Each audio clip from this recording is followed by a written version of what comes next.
Welcome to Building Legendary Leaders, the podcast where leaders leave behind chaos and step into clarity. This is where real stories come alive with the struggles, breakthroughs, and lessons that shape the most effective executives today. Every episode delivers fresh insights you can apply to your own leadership journey.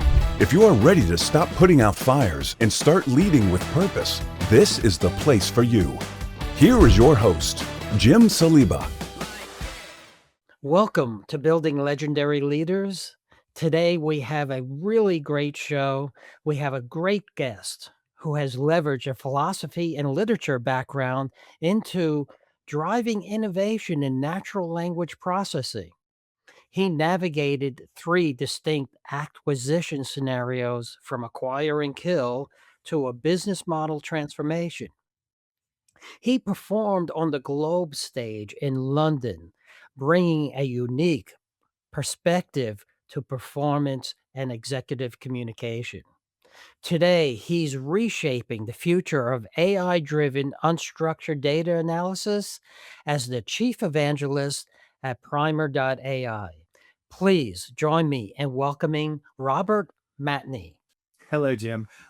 Thank you for having me. I'm so glad to be on your show. I've enjoyed your episodes so far. Oh, so you're the one who's been listening to them. Yeah, yeah. I was that one listen. Yeah, exactly. We're always looking to build an audience and it takes a while. And I sit there and I look every day. Anybody subscribe today? Anybody subscribe today? I guess this is somebody pointed out to me it's like a teenage garage band. They're always looking to build their audience, and that's where I am right now. Yeah, absolutely. Understood. Everyone starts there, right? There's no other path. That's right. But today, this is going to be really interesting. I'm really looking forward to our conversation.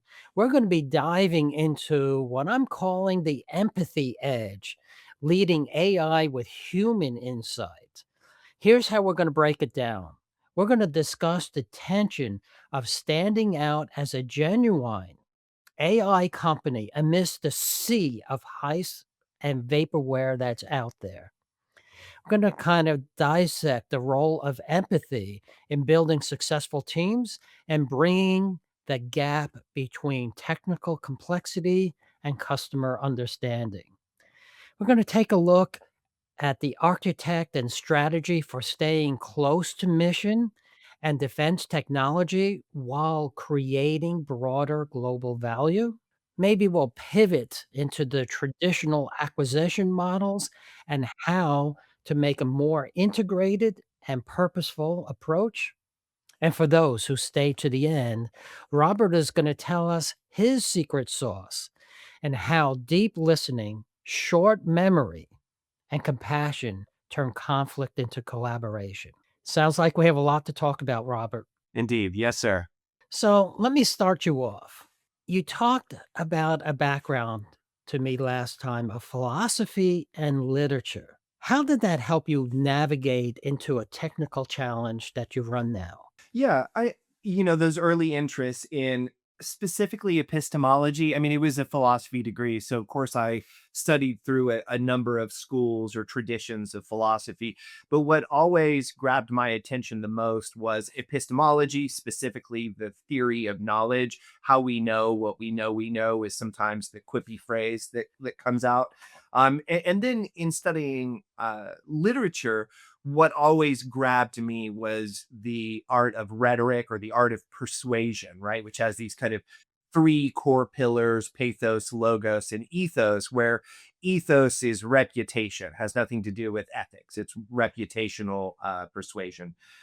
Those two pieces are really about understanding language, how humans leverage language to run our operating systems, which is just, it's the most powerful computer ever created. It's the cognitive operating system that we all have. That's a, combination of nature and nurture and our own willful choices. But we leverage language in order to interface between our own operating systems. Therefore, if you dig into epistemology and into rhetoric. What you're doing is grabbing the reins on how to understand language most effectively. And so the technology career early on became about natural language processing because I was drawn to that part of technology.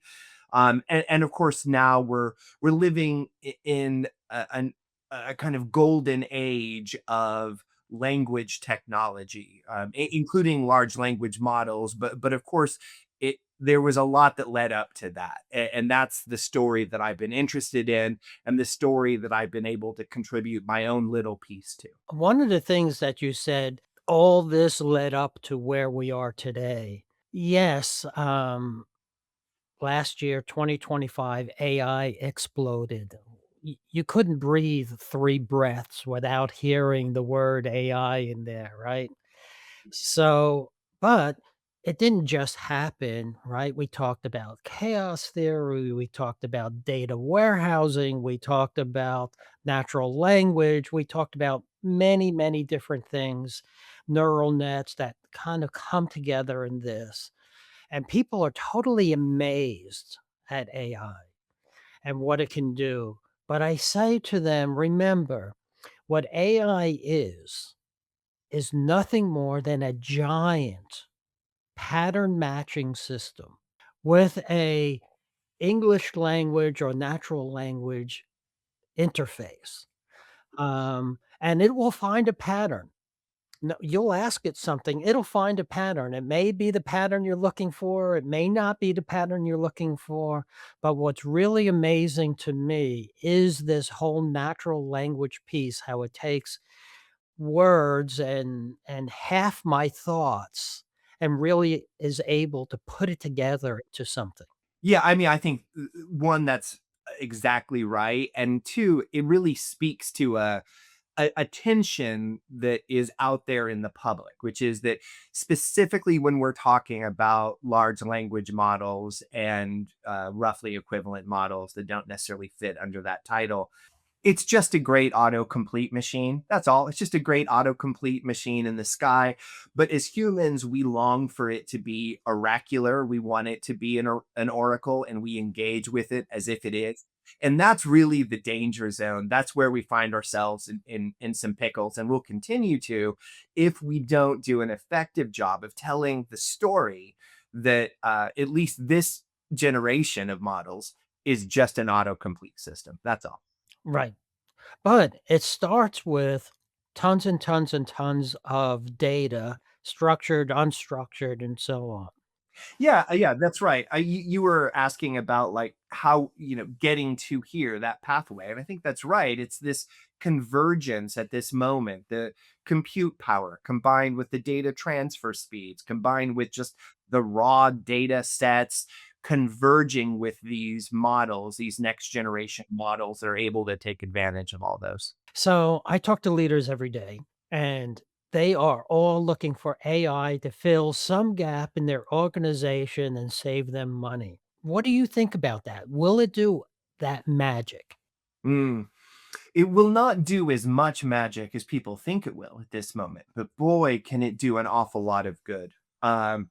You know, the the question for me is, how can I help build a company that builds systems that reduce toil, that reduce cognitive burden for the things that are repetitive and redundant, and liberate humans to the higher order thinking that computers, frankly, are not capable of, and our current category of models are never going to be capable of. Notwithstanding the hype, notwithstanding the press releases, they're never going to be able to do that higher order thinking.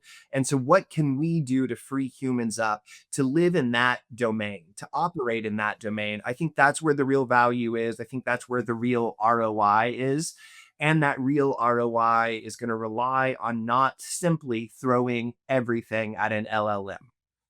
So we said we were going to talk about a genuine AI company versus the sea of hype and vaporware out there.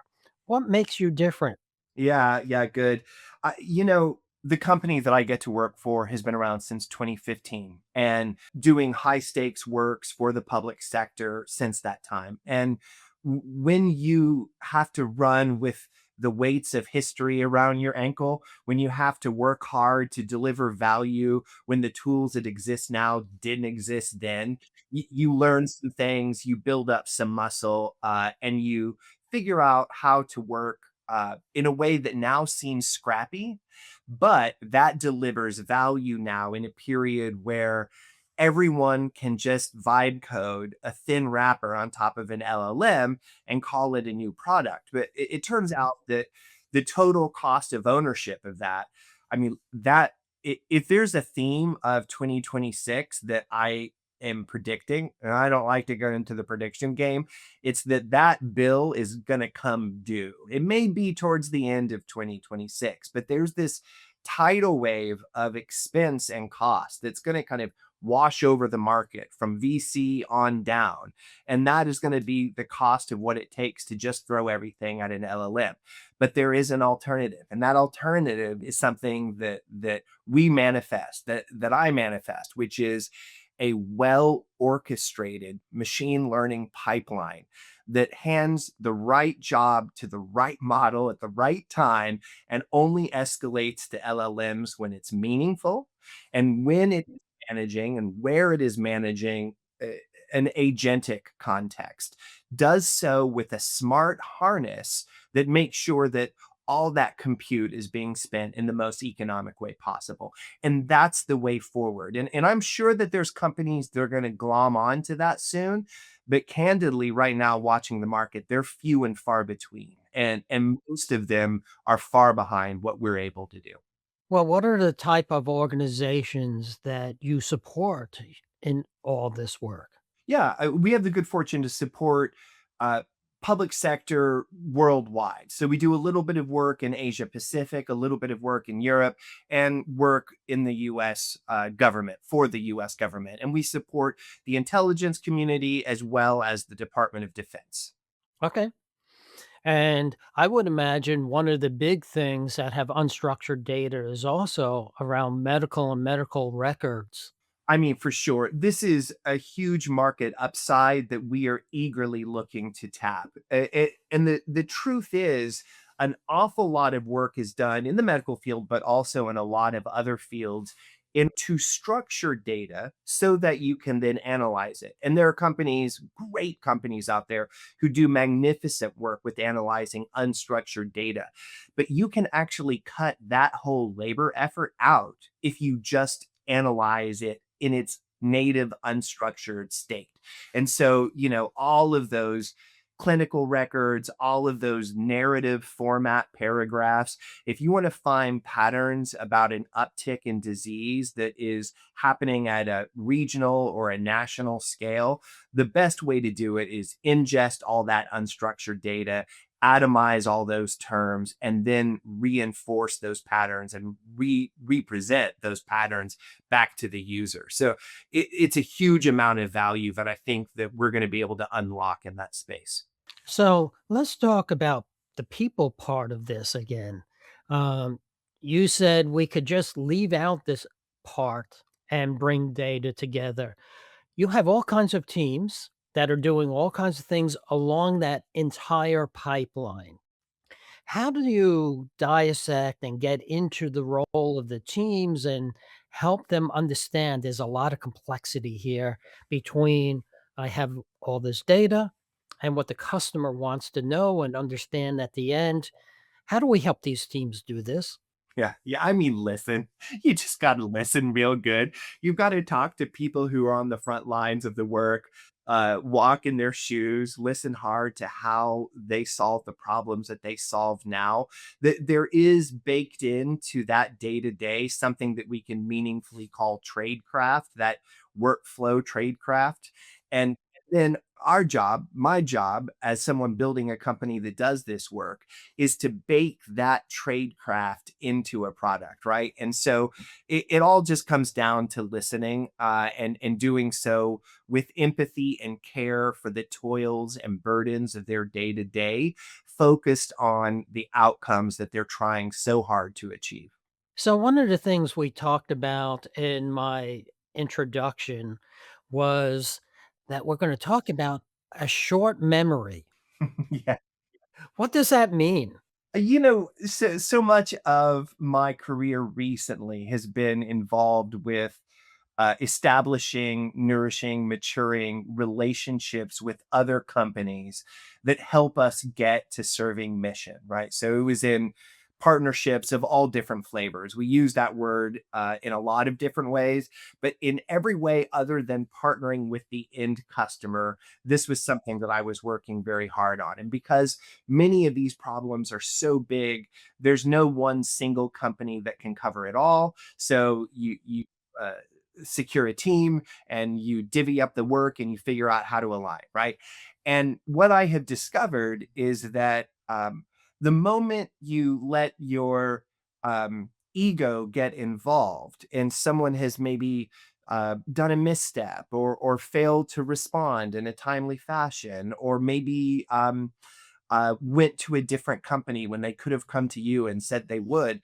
The minute you let your ego lead your decision making is the minute that you just start leaving opportunity on the floor. And so, what I look for cultivating in myself, but also cultivating in teams and in our team generally, is having a short memory for those kinds of missteps. If it's not about integrity, have a short memory. If it's about integrity, have a long memory. That's something that you should pay attention to. Everything else, let your skin get a little bit thicker and keep your memory. So, you're saying for the normal stuff, stuff happens. Let's learn from it. Let's move on. Let's go on. Yeah, but there's no room for grudges. If your job is to create value, there's no room for grudges. That sets us. So, there's other things in here on teams along this whole pipeline. Leaders, I'm kind of going back to that other topic. Leaders are looking to make the pipeline of what it takes to make a product shorter, things out to the market faster, understand how I'm going to do this with less people is a big thing. So, time and people. How is your product helping people do that? Yeah, sure. Taking a corpus of let's call it 1,000 documents that are your area of interest, your area of responsibility, understanding it. Maybe you've arrived in the morning and the first part of your job over coffee and then whatever follows is to make sure that you're caught up in what happened overnight, right? And that read in functionality, that is a real time consumer. And uh, one, of course, has to be diligent, carefully cited, absolutely thorough in that work. Um, and also, those are precious minutes that higher order analysis is not happening. So, our North Star is to just shorten that time to say, all right, welcome to your morning. Here is what happened over the last 12 hours. And we have already, before you sat down, we have maintained your queries and your searches about what matters most to you. And we're going to deliver to you a briefing. And that briefing is built on the fact that we have atomized all that data that came in. We have reassembled it into the patterns that matter to you because you have told us what matters to you. And we're going to tell you about the people, the places, the things, the relationships, the narratives, the events, and the places. And that allows you to just sit down and say, okay, all right, I've got my situational awareness. And if we do our job right, and we do, you're only one click away from that source document at any given point in time so that you can say, okay, great. I need to know more about that. Click. Now I'm in the source document. I can actually get the context that the summary maybe didn't provide, get that deeper understanding. And now you're guiding your way through a prioritized read in. It's not just a blunt, I'm going to start at the beginning and go into the end. You're going to start at what's most important, maybe what's most urgent and critical, and then you're going to work your way down. And that's the value that we add, and we're proud to do it. This just clicked in my head as being completely different than any AI that I ever used. I use I have a problem, it fixes my blank page problem. I don't know what to do with it, right? So I'll ask AI, I have this problem, I have these thoughts, I don't know what to do. And it gives me some options of where to go, and it actually jumpstarts me, and it saves me that time. But this is very different in that it's looking over the past 12 or 24 hours and updating me on the events that happened in that window of time for what I need to do today. That's a completely different way I ever thought of using this. Yeah, and for sure, Jim, what you do is also what I do, and it is one of the most useful capabilities that's out there. So, yeah, I cheer that on in all of us. I think that's a huge advance in our own productivity in general. And in a certain way, we're kind of the other directional pipeline, right? What we're doing is distilling down into what you need to know that's most critical. And while I use the use case of the morning coffee read in, which is certainly true, part of what we do, it also can be the last week, the last month, the last 5 years of data. And what I need to know is what are the events and narratives over time so that I can get a longitudinal analysis. And the functionality, it literally it's no different. Like the tool is the same tool that provides those two outcomes. It just turns out that that morning read in is the most frequent use. Wow. Yeah. So, for an executive, communication, this is going to be something really big and different than I ever thought using it. We said that you worked or you did performance on the globe stage. How did that influence this whole way of communicating? I, Turns out I love Shakespeare. I had the really good fortune to study in a program called Shakespeare at Winedale. It is a program that's part of the English department at the University of Texas. And it's been around for 50 years now. It was started by Dr. James Ayers, known as Doc. He received a piece of property from Ima Hogg. And Ima Hogg was a great kind of heiress of both land, cattle, and oil, and was a great philanthropist. And so she had this patch of land out in the Texas Hill Country. She finds this young then professor who is part of a new wave of scholarship in Shakespeare. She says, listen, I've got this barn that the local people have been using for liturgical plays spontaneously in the community. I will give you that property and that barn if you promise that you will do Shakespeare on it. Okay, so that's the backstory of Shakespeare at Winedale. And then I, as a clumsy junior in college, just thought, well, I like Shakespeare. I had no idea what I was up for, and it was a crucible. It was a crucible where we got up at 6, we went to sleep at midnight every day across the summer in the hot Texas Hill Country, in a barn, sometimes under lights and inches of costume, and spoke the words, hopefully learning how to do so with celerity. And of course, like most great heightened experiences in life, you're working on a thing, but what you're really working on is yourself. But the thing, Shakespeare, never left me. I just absolutely am reverentially in awe of the work of Shakespeare, its expansive sense of the human experience. And through that program, initially, I was invited to perform at the Globe as part of a team, and was proud to perform there. And it was a great experience. There was two different productions across 2 different years that I performed there, and it is a great memory in my life. And it was a great opportunity to share and learn stories, and really learn how to perceive story, to share story.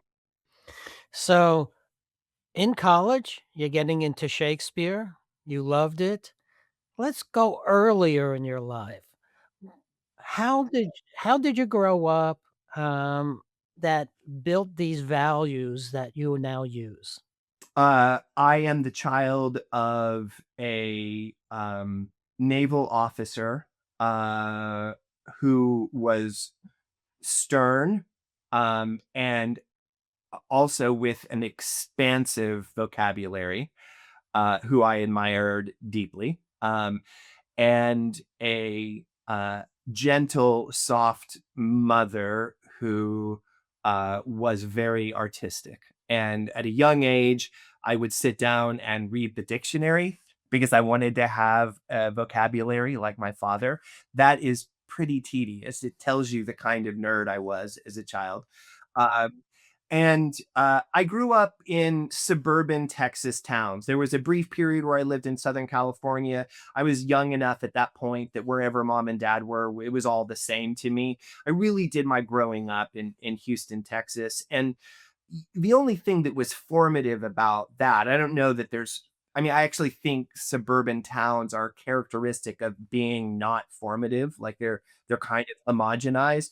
But I did have a great group of caring, socially intelligent, thoughtful friends, and we all drove each other um, to excel as best as we could. So my growing up was mostly in Houston with a great group of friends, a stern father, a gentle artistic mother, and then siblings. I'm the youngest of four, with my eldest being 11 years older than me, old enough to kind of have that quasi aunt flavor. So between her and my grandmother, I had kind of four role models that were just extraordinary and thoughtful and diverse. And I would say probably I've most modeled myself after my sister. I would say the word diverse that you used in there is doesn't even come close to saying the different worlds that you had going on as a childhood. When you first talked about your dad and your mom, I said, "Boy, there's tension in those way different styles." And and how did that help you grow and understand both styles? You talked about reading the dictionary because your dad had a capability of words and you wanted to copy that. What did you take from your mother's side? I mean, the soft listening, the ability to walk in other people's shoes, an aesthetic sensibility. She was trained as an interior decorator and was forever redecorating our home. And while her aesthetic styles and mine never really agreed, just seeing a bunch of versions of that come through was, I think, a real gift to me. And then my grandmother she was deeply religious, and her favorite saint was Saint Francis. And while the religion didn't really transfer to me, that love of that particular saint and his commitments to the spirit and to the world are something that have stuck with me. I have a necklace of Saint Francis that I still wear, even though it's not my belief set. And then my sister was just this kind of just a strong leader. She was just from a young age a strong leader, partly because my very traditional father, in this way, said, "You're my eldest, and it doesn't. You, I believe you can do anything." And I'm just old enough that it's not necessarily the case that a father would have said to his daughter, "I believe that you can be anything that you want to be." And he sure did, and then she sure did. So I've really benefited from great examples in my life that have been different in their capabilities. So how did this diversity come together to bring you to where you are today? You know, I think that to be human is to be a cognitive tourist, that we are foundationally, ineluctably trapped into being nodes of consciousness that just have to tour to other people's consciousness in order to get things done. And being a tourist to such different perspectives at a young age gave me the burden, which almost always turns out to be a gift, of learning to be deeply empathic, of of squaring the circle and trying to figure out how the team can be a team. And that gift sticks with me more than any other. And certainly it's the driving motivation, I would say, of my life is to keep empathy as the core of what I do, because I believe that it is sort of the food stuff of other outcomes that are important to creating value in this world. That is amazing to me how that all came together and use it in such a technical field. I have one last question for you. If people are listening to this today and they want to take one thing away and use it on Monday morning with their team, what would that be? Oh, at risk of being repetitive, I would say that empathy is the heart of value, that it is the foodstuff of curiosity, which is critical to learning and adding value, that it feeds your sense of ambiguity and your tolerance for ambiguity, which is critical to operating well in the world, that it provides you the facility to be a great leader, because managing people and facilitating collaboration is just what leadership is. I would say that it also is critical for storytelling, which is how we align people. And if for a moment we want to leave what I might call a softness, which characterizes a lot of those things I just described, it even gives you power to win and dominate. Like, Sun Tzu's kind of famous quote about knowing yourself and knowing your enemy, that requires empathy too. So even if you want to take this in a way that isn't doesn't sound so kumbaya, empathy is at the heart of creating value and winning in a way that, if I get my way, is a win for everyone, but regardless is how you win. I love this. This is moving from Shakespeare to AI using empathy. Yes, indeed. Yeah. So, if people wanted to get a hold of you and talk to you more, Robert, how would they do that? I am R. Matney at almost every platform that exists, but probably the best way is LinkedIn. Just find me at Robert Matney at LinkedIn. There's very few Robert Matneys in the world, so you won't have a hard time finding me. And I look forward to hearing from your listeners and carrying on with this conversation. Thank you very much for investing time with me today. Love to have you on another time. I'm so grateful, Jim. Thanks for having me, and I look forward to it. Thank you. Building Legendary Leaders podcast requires more than a conversation. It takes action, research, and collective wisdom. If today's episode resonated with you, we'd love to hear your insights. Join the conversation and help us shape the future together. We'll be back with more stories, strategies, and real-world solutions that are making a difference for everyone. In the meantime, be sure to subscribe, rate, write a review, and share it with someone you think would benefit from it too. Thanks for listening, and see you on the next episode.